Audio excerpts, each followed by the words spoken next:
nutshell, for the past 3 years, that's our demo reel for our company. My name is Amardeep. It translates to never-ending light. So that's our company. We're a small company. We do documentaries. Some are good, some are tragic, we pretty much feel all the emotions. But this past month, I felt some weird emotions, and a lot of things have happened. Some of you guys have known about it. The moment of silence was for the temple that I grew up at in Wisconsin, where, let's call it, unfortunate soul came in and decided to shoot up a church at 10 a.m. And my father was one of the victims. And he's the president of the temple. He took all his money that he saved up and helped form a temple to help other Punjabi people and Indian people come to this country. And he gave up that ghost that day. But it's not a sad story, because in our culture, we don't believe you die. We don't believe you end. We believe that you become one with the cosmos and you go in one current. There's a word we have called Ekumkar. It means one God, one current. So we're all on this little pebble of earth flying around this current. So his energy sometimes comes down and up or whatever. So having that background, I met a gentleman named Dr. Stephen Greer. And I met him through my studies of documentaries and other interesting stories, but mostly through science and technology. And it was a good meeting the first time we met. He gave me such a brain dump that I had to go home and my wife can attest, I spent about 4 nights just studying online. Man, what's going on? You might not know about this stuff. So, we decided after a long while to make a documentary about his life and his 22 years of research and work and experience and experiential experience, and it's been an amazing ride for the documentary thus far. I want to say a couple of things before I introduce Dr. Greer. 2 people really made this night happen beyond you guys and all the other people who worked. The person who's running the AV is our assistant editor, and she's been doing an amazing amount of work and a lot of stuff, so I'd just like to give her a round of applause.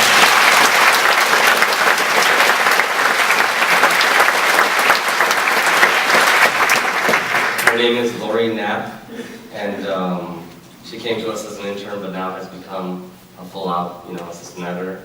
And there might be some glitches up there. There might be times. So bear with her, and everything will go smooth. And also JD, who announced me coming on the stage, he's been the producer in charge, and he tried to help corral you guys in the best way without being too disrespectful based on security and based on other issues. So please give him a round of applause.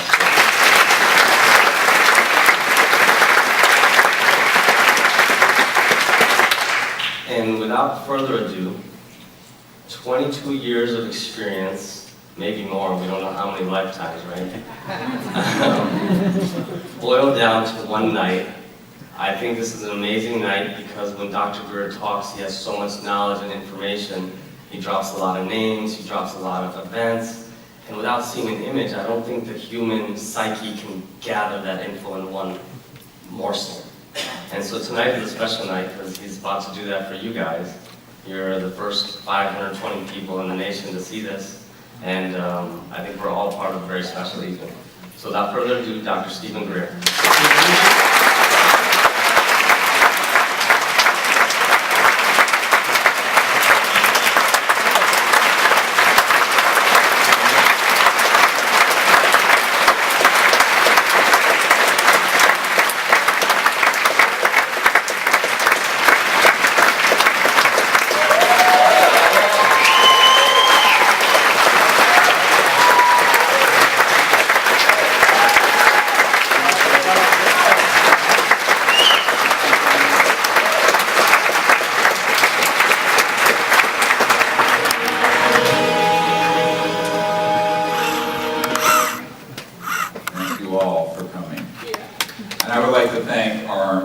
being here and for helping put this on in light of everything that's happened. Thank you, Arm.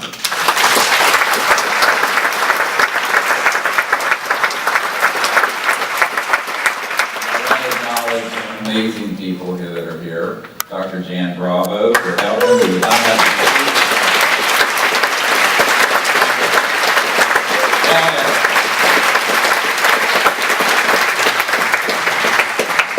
And so I really want to thank all the people who have made this possible, and most of all, you guys, because if it weren't for you guys, I wouldn't be here. All right? So this is a crowd-funded movie about the most important subject and the biggest story never told.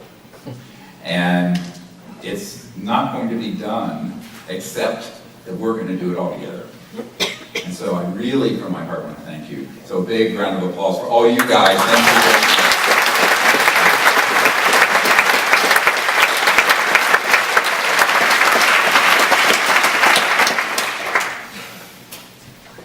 So one thing I want to, before we get into the meat of this, which is going to be extensive, it's several thousand hours of videos, documents, pictures, and material we're going to go through in 2 hours. All right? So, the key thing I want you to understand is that if we understand and know ourselves, we will understand and know ETs. Because the total number of minds in the universe is 1. So said Erwin Schrödinger 100 years ago. So in reality, all the mysteries we think we don't know are folded within us. Because the quantum hologram that is the universe, that's conscious and awake, is within every single one of us.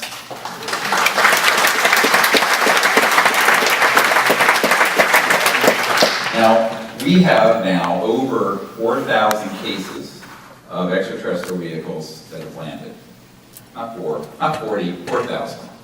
We have, in fact, 3,500 pilot cases where there's been radar confirmation, etc. We have over 5,000 documents from the US government and hundreds of thousands of pages of documents from 14 countries that have opened their files since the Disclosure Project was launched 11 years ago. And yet, this isn't on CNN every night. And we're going to talk about why that is. But when you hear the full story of what has happened in this journey of the last 50 to 100 years of the United States and the world that no one knows about, if you're going to first probably be irritated, and as Gloria Steinem once said, the truth will set you free. But first it'll piss you off.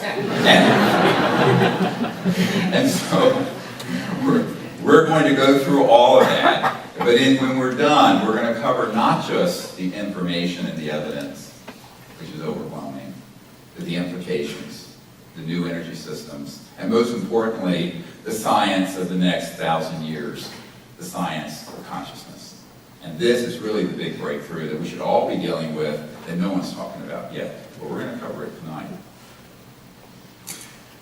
We have in the Disclosure Project 500 military intelligence corporate witnesses to ET and UFO events. And over the years, what I have learned from these very heroic men and women, over 100 of whom have gone on videotape, is that the way this is managed has subverted the United States of America in the most daunting way. But not only that, it has subverted the progress of humanity for almost 100 years. So I want you to understand that if you look at the ancient history, for example, of this is nothing new. I would say we have never been alone, and we will never be alone. But it's all been hush-hush. And if you look, you will see in the ancient materials, and you can put up some pictures of some artwork, and in one of these pieces of art, you're going to see a beautiful, and this is hundreds of years old. So if we go to this one, here's Mother Mary. What's this behind her left shoulder? This is from the, I believe, 1400s. We don't have the data. I'm going to show the whole thing. Maybe the video's not working. But anyway, this is the kind of thing that is in every culture and has been in every culture for literally thousands of years. From the Vedas with the Vimanas, to the Nazca lines, to, I don't know if we have any of these images as I'm speaking. Anyway, maybe it's frozen. But can we have some images of these? And they're amazing images from all over the world. So what you're going to find is that if you study ancient history, and there was a series that I was in for a while called Ancient Aliens. And, yeah,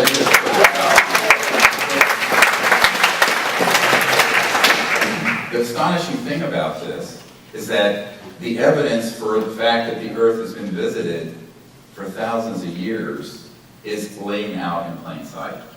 And years ago, a guy who works for the CIA said to me, you know, Dr. Greer, it's all hidden in plain sight. We just don't want to draw attention to it. Set up a diversion. Keep people fat, keep them happy, keep them diverted. It's what he called bread and circus. Like in the Roman era, you throw the bread out to the people and keep them entertained with dribble and shock and nonsense. That's, unfortunately, the sort of thing that has taken the place of news and information. And so what we have to do as a people is say, all right, enough of that. That's interesting for like 30 seconds. But now it's time for us to get really serious and talk about why this is being kept so secret. And the issues are not just scientific and technological and financial, but they're theological, consciousness, and spiritual. They cross the whole gamut.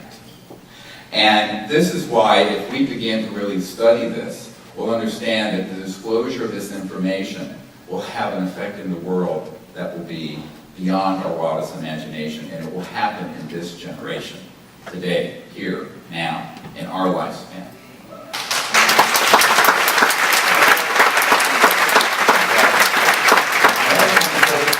Don't take my word for this, because I'm just a country doctor from North Carolina.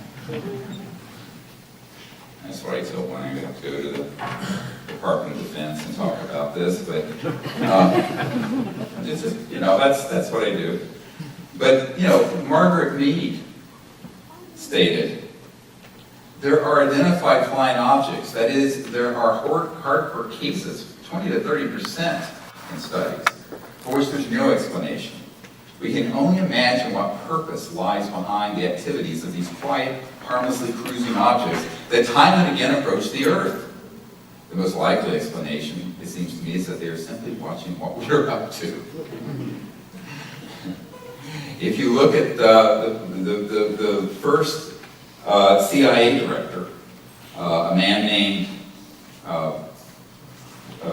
Roscoe Hillenkoetter, this is from 1947, and he, if you put this up here, it is time for the truth to be brought out. Behind the scenes, high-ranking Air Force officers are soberly concerned about the UFOs, but through official secrecy and ridicule, many citizens are led to believe the unknown flying objects are nonsense. Now notice here, official secrecy and ridicule. An Air Force officer told me a few years ago, it's really through the ridicule of the subject that this has been kept secret. Because people don't want to be called a kook, or Governor Moonbeam, all right, or what have you. But the truth is that this is taken very, very seriously in scientific and very senior circles. Many of our presidents have commented on this. And you have, President Jimmy Carter stated when he was running for president, if I become president, I will make every piece of information this country has about UFO sightings available to the public and the scientists, and I am convinced that UFOs exist because I have seen one. Don't take my word for it. We have General Nathan Twining, the commanding general of the Air Materiel Command, who wrote the following. It is my opinion that the phenomenon reported is real and not visionary or fictitious. There are objects probably approximating the shape of a disk of such appreciable size as to appear to be as large as man-made aircraft. We'll get into that. There's a possibility that some of the incidents may be caused by natural phenomena such as meteors. However, the reported operating characteristics such as extreme rates of climb, maneuverability, particularly roll, and action, which must be considered evasive when sighted or contacted, lend belief to the possibility that some of the objects are controlled either manually, automatically, or remotely. The CIA director from 1950 said, "The CIA has reviewed the current situation concerning the unidentified flying objects, which have created extensive speculation in the press and have been the subject of concern to government organizations." And it goes on and on and on. What you find when you look at all of these people, dating from the World War II period to today, is that, yes, it is the subject of a lot of jokes, and it's the subject of a lot of Hollywood movies. But when I've met with people at the Pentagon, the CIA, and Congress, it's taken very seriously. However, from 1955 to now, what happened is that this whole subject got taken out of the chain of command of the people who you think are running the United States government, the government of the United Kingdom, and France, and all the other nations on the planet. And this is a situation which, when you look at the history, creates a major problem in governance and how we're going to go forward as a civilization. When we began to collect some of these witnesses, some of them came forward and said, you know, I don't know if anyone's going to believe this, but if you look and just play this clip from Callahan. And John Callahan, while they're setting that up, was the third highest ranking man at the FAA. And it was during the Reagan years. And there was a massive ET craft over Alaska, tracked on radar, seen by a Japan Airlines pilot, 747 guy, who reported it. Jets were scrambled. And he had all of this data that came in to the Accidents and Investigations Division of the FAA. John Callahan, who's one of 500 of these top secret guys who were at a briefing with Reagan's science advisor, three guys from the CIA and the FBI, said that those guys were very interested in this. And he set up a briefing in a situation room. At the end of it, the CIA guy said, well, this meeting never happened. This event didn't happen. And we're confiscating all these files. All of it. And he says, oh, yes, sir, hand it all over, boxes and boxes of data, which I have in my archive. Because what John Callahan did is that he didn't tell them that the originals were still in his office, and when he retired, he came forward as a whistleblower and a patriot and gave them to the Disclosure Project.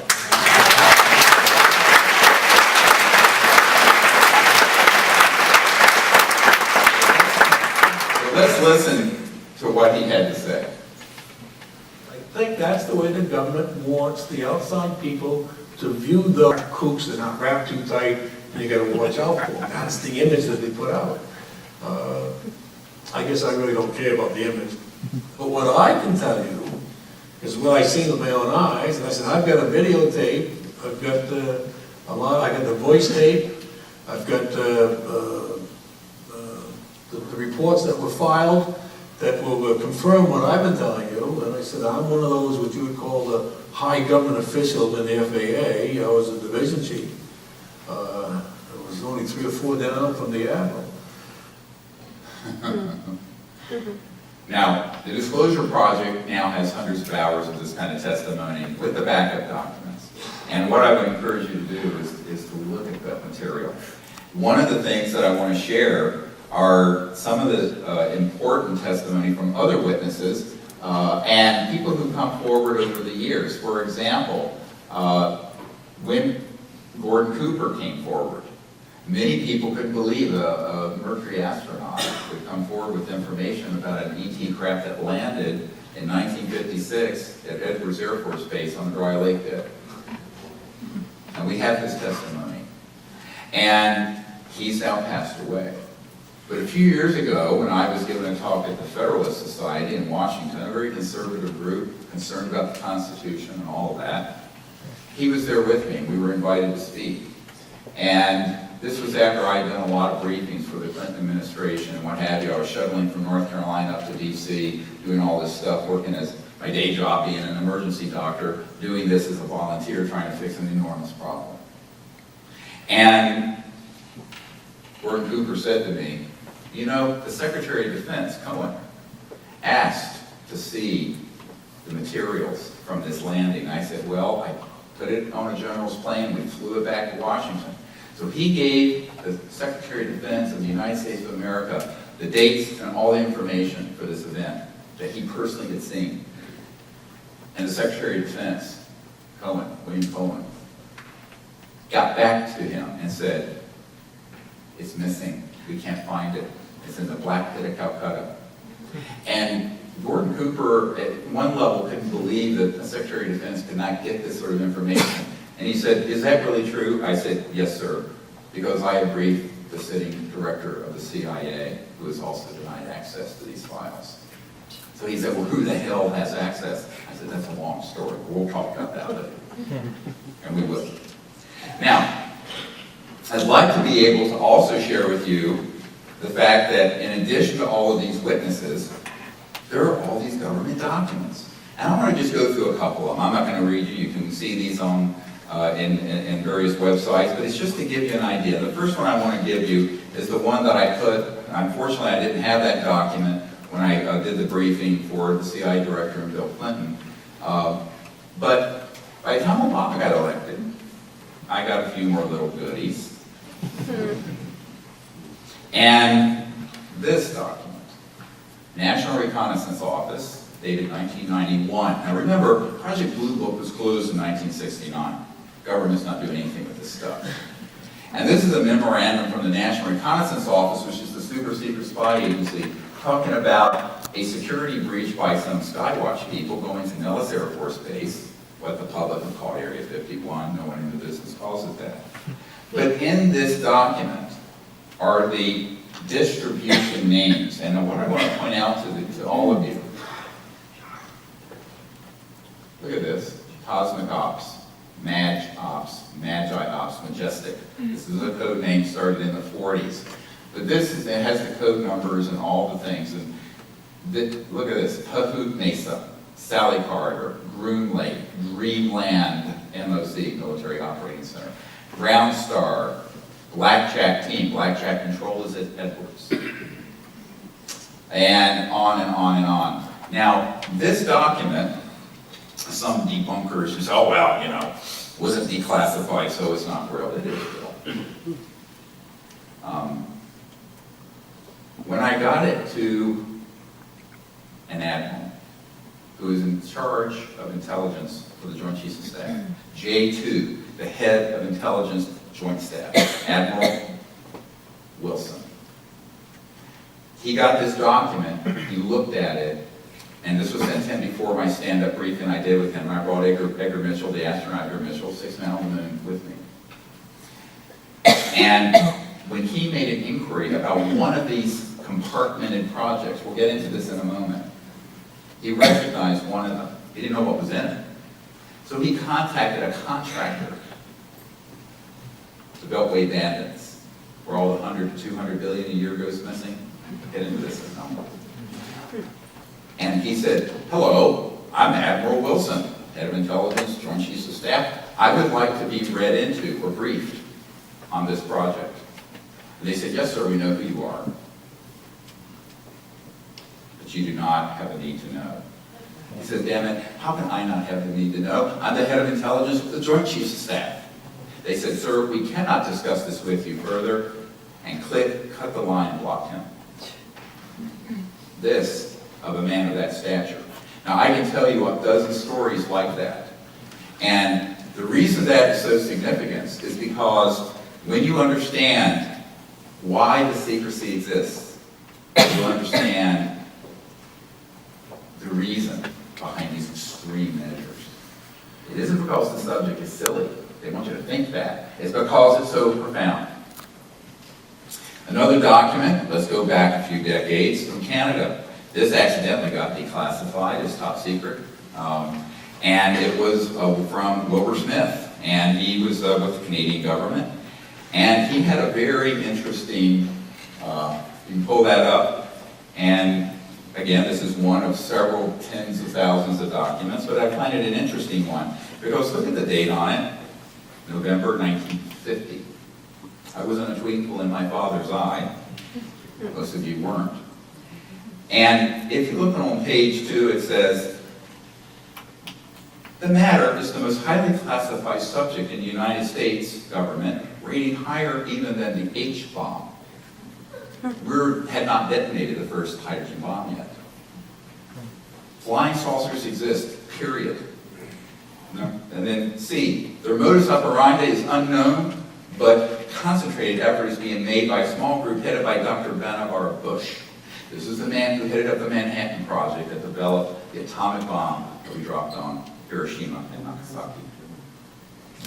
The entire matter is considered to be the United States authorities to be of tremendous significance, and it goes on. I have a whole book of stuff from this man, Wilbur Smith. And so then you begin to realize, gee, I wonder, you know, if there are this many smoking gun documents, what kind of things are out there that maybe haven't been released? Well, I have a few thousand of them. Now, I want to say something here to make a distinction between what disclosureproject.org is doing and people who just go in and hack a computer.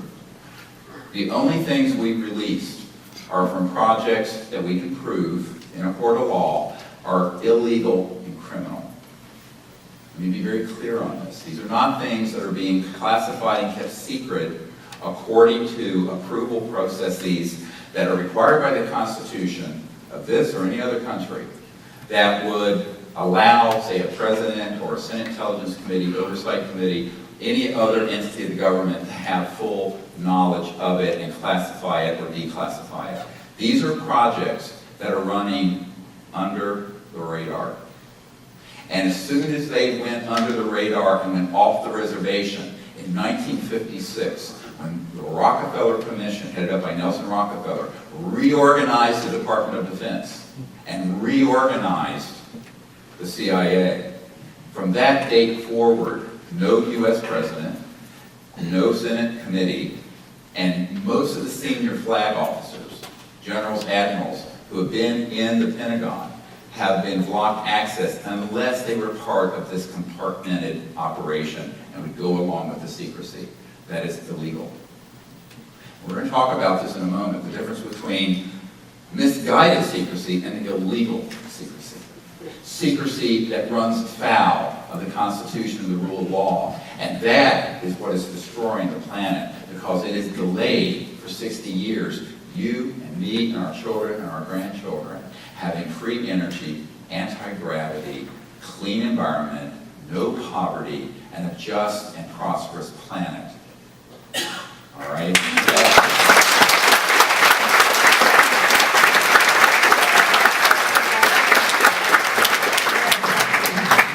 Now, because I'm here in Los Angeles and it's the 50th anniversary of a beautiful lady, a passing named Marilyn Monroe. Everybody know who Marilyn Monroe was?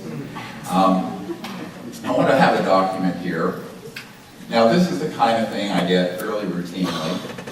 And this is a top secret document, has not been declassified. It's been authenticated by a man who used to be General Odom's right-hand man, the head of the National Security Agency, who now is a lecturer at the University of Maryland, and who wishes to remain confidential. So I got this document from someone whose family was at the beginnings of the National Security Agency, NSA. And in it, it's a wiretap. And the agency, the CIA, was tapping Marilyn Monroe's phone. And in the process, she was on the phone because she was frustrated at having kind of been dropped by the Kennedy brothers. And she was going to tell the public in a big press conference, the whole world would have listened to this one, about what Kennedy had told her. And if you look at this, about the objects from New Mexico, from outer space, and this spacecraft with the dead bodies. This is going on and on. This is about Roswell. It is a smoking gun. It has Project Moondust, Project 46, and look at the signature, James Jesus Angleton III. He was the chief mole hunter who stopped leaks at the CIA at this period. And this was Marilyn Monroe's death warrant. And what happened was that she was going to do this press conference. And so they made it look like a suicide, and they killed her. I also have someone who won't come forward, who way back then was in the intelligence unit of the LA Police Department, operated if this was going on. You have to ask the question then, what exactly is so key about this that they would do that kind of extreme measure to someone who was fairly innocent? She was an innocent bystander who learned something, and she was going to talk about it. This is the $600 trillion question. And that's really what I want to get into at this point, is what's really behind the secrecy. So when you look at all these documents, what you begin to realize is that the secrecy has more to do with macroeconomic power than it does national security. Now you can conflate these two things. We're going to get into this in a moment. And that's why these extreme measures would be taken.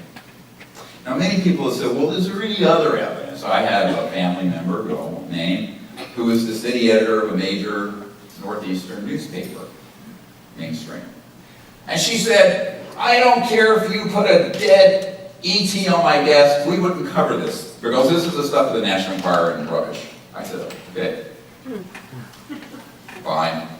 And at that time, I really didn't have a dead body to put on her desk. Now maybe we do. I'm going to show you some pictures of a little creature.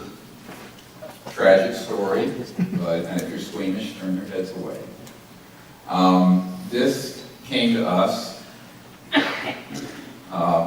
the last couple of years, and there was a man who runs an institute in another country that I cannot talk about. But he came into possession of a little creature, and it was a baby or a neonatal creature. It is humanoid. It does not look human. It has a head, 2 arms, 2 legs, a torso, etc. But that's about where it ends. And I want to point out some things here about this. This is what all of you have heard that we're in the process of investigating. This is one of a couple dozen major cases. And thankfully, there are some people who come forward who are some of the most brilliant geneticists and scientists in the United States who are associated with various Ivy League universities who are going to do the genetic testing on this for us. Thank you very much. You know who you are. And I want to come to this picture for a moment. You can probably see it better than I can because the light's kind of blinding me here, but if we can look at this one. You can isolate it? That's right. Okay. So can everyone see this? Yeah. All right. So you can see, look at the arms. They're so long that if you stretch them out, it'd come down below the knees. And when I put my arms down, it's halfway to the thigh. 4 skull bones, has 10 ribs, has no sternum, breastbone.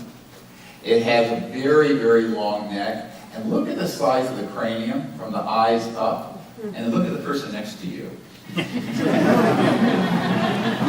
All right? 3 to 4 times the size of our cranial ball. Well, you know, my sense of having had contact with these kind of species is that their IQs are in the 400 to 500 range. So I'm an idiot. And so this is me holding it, and you can see the beam. Look how small, it's about 6-8 inches. And do we have the, can you hit this and get to the pictures of the x-rays and, hello? Hello? I want to show some other features. It's not working?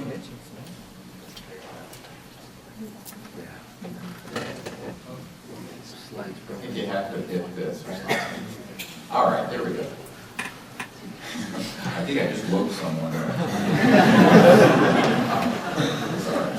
So look internal structure. Now, what we're going to do in the next few weeks is get an MRI of this, really good MRI, and some other x-rays.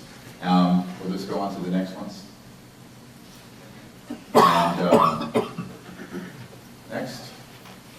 I apologize, but I have no control over this stuff.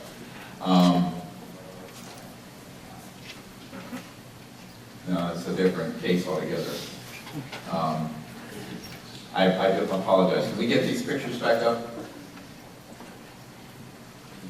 I call this EB, it stands for extraterrestrial biological entity. And what's fascinating about this being is that when you look at it, I was only the third person ever to hold it. It's a biological organism, number one. This is not plaster of Paris. It's